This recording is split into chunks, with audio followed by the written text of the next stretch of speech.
It did not begin in 1948. It did not begin with the Intifadas. It did not begin with the occupation of 1967. Palestinian historian Rashid Khalidi reveals a painful truth. The war on Palestine began more than a century earlier, a coordinated political, military, and diplomatic campaign to erase a people from their homeland. This is not an ancient conflict, not a civil war, not two equal sides. This is a 100-year war, supported first by Britain, and then by its successor, the United States. This is the story of Palestine, spoken through memory, exile, destruction, and unbroken hope. Before European powers carved up the Middle East, Palestine was a living, breathing society under the Ottoman Empire. The late Ottoman era, 1850 to 1917, saw thriving trade in Jaffa and Haifa, vibrant cultural life in Jerusalem, schools, newspapers, writers, and political clubs, Muslims, Christians, and Jews living as neighbors, a population overwhelmingly Arab Palestinian, 94% Arab, 6% Jewish by 1917. There was no major conflict between communities. No concept of a land without people. That was a colonial myth created later.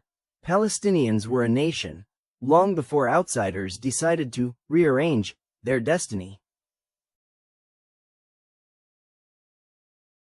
Khalidi reminds us, Britain supported Zionism not for justice, but for empire. 1. British imperial strategy. Britain wanted a loyal European-aligned enclave nearby, Suez Canal, trade routes to India, oil fields newly discovered in Iraq and Persia. Palestine was a strategic prize. 2. Belief in Jewish political influence. British elites believed Jews had global power, especially in America and Russia. Supporting Zionism, they thought, would win Jewish support for World War I.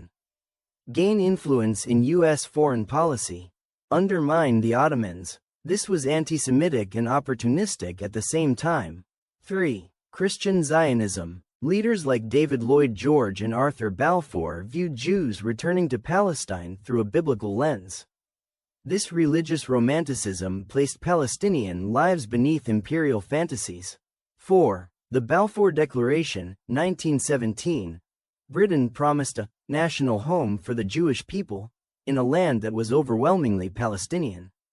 Palestinians were insultingly called non-Jewish communities, not even named. 5. Why Britain gave away Palestine?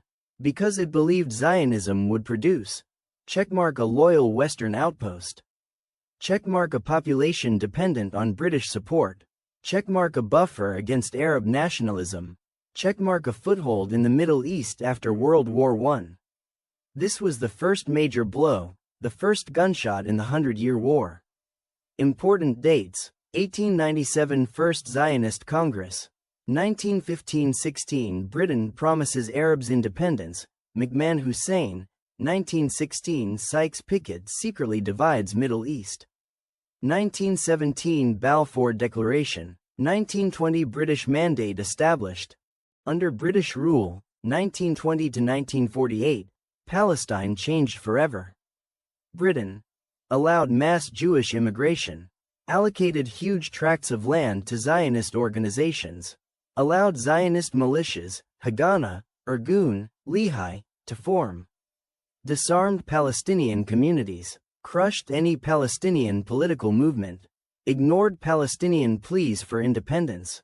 Palestinians organized petitions, strikes, protests, all rejected. The warning signs were everywhere. Britain viewed Palestine not as a nation with rights, but as a colonial asset. In 1936, Palestinians launched a massive uprising. The revolt included a 6-month general strike, one of the longest ever, boycotts, armed struggles, mass protests. British response was brutal. 20,000 troops deployed, leaders exiled, villages destroyed, collective punishments, hundreds executed. This revolt was crushed, but not forgotten. Khalidi argues Britain intentionally destroyed Palestinian leadership, weakening the community before 1948. 1948 wasn't a spontaneous war. It was a planned ethnic cleansing. Zionist militias implemented Plan Dalet, clearing towns to create a Jewish majority state. Key events: April 9 – Deir Yassin massacre. April to May – mass expulsions from Jaffa, Haifa, Lod, Ramleh. 530-plus villages erased. 750,000 Palestinians expelled. This is the Nakba, the catastrophe. 1948 was not two equal sides fighting. It was a militarized settler movement expelling an indigenous population. After World War II, the global balance of power shifted. Britain was weakening due to bankrupted by World War II. Lost India, 1947, could no longer police the Middle East.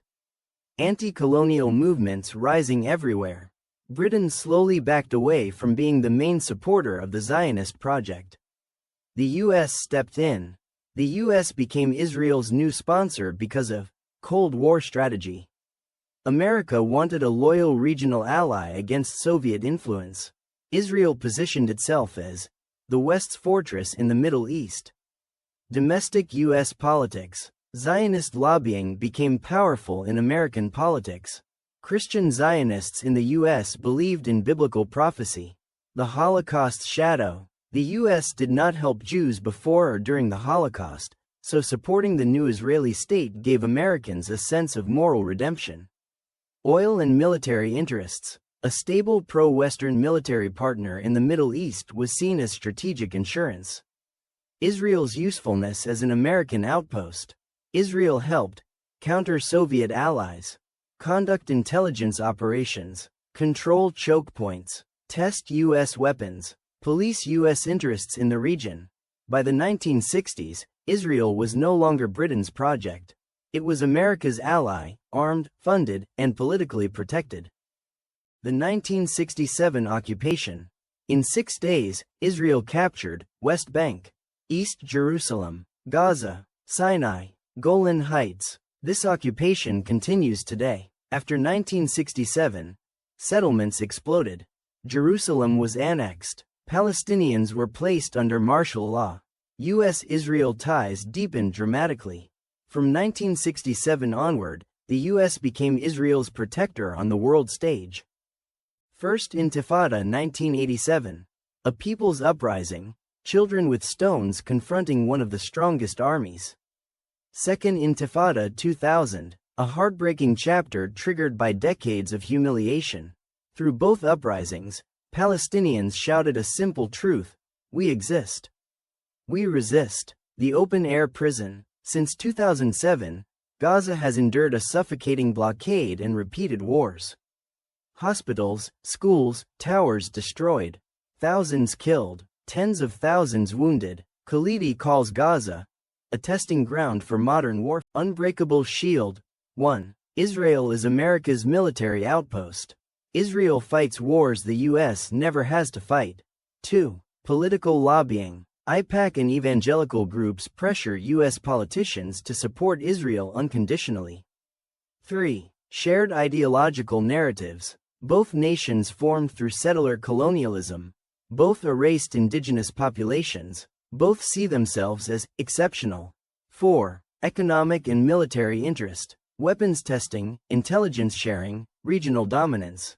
Studio microphone voiceover. Today, Israel receives more U.S. aid than any country in modern history, because every decade repeats the same pattern: land seizure, displacement, settlement expansion, Western backing, Palestinian resistance, more repression. You cannot erase a people. Despite a century of war, Palestinians remain rooted in their land and identity. Olive trees grow back, children still fly kites, families hold the keys to homes destroyed 75 years ago. Empires rise and fall, but the people of Palestine remain. And a nation that survived a century of war will survive until freedom.